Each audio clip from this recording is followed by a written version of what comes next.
La higiene de mans dels professionals sanitaris és la mesura més efectiva per prevenir infeccions associades a l'assistència sanitària, que és un dels problemes de seguretat de pacients més importants. Avui, dia 5 de maig, celebrem el Dia Mundial de la Higiene de Mans.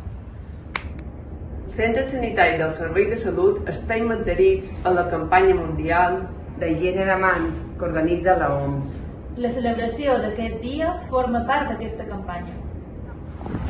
Les mans són el principal mecanisme de transmissió de microorganismes durant l'atenció sanitària.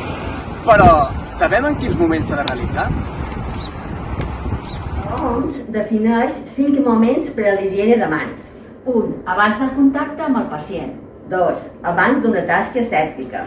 3. Després del risc de contacte amb fluids biològics. 4. Després del contacte amb el pacient.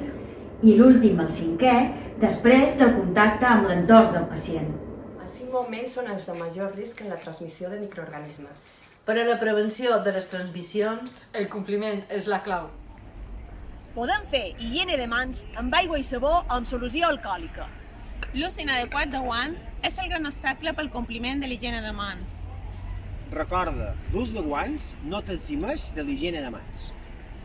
Renta'n les mans! Tan perillós pot ser no posar-se guants com no retirar-los a temps. No facis dels guants la teva segona pell.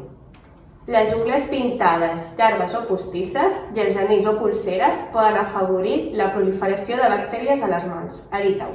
Protégete, protégenos. Lavándote las manos, salvas vidas. Recorda que una atenció segura és a les teves mans.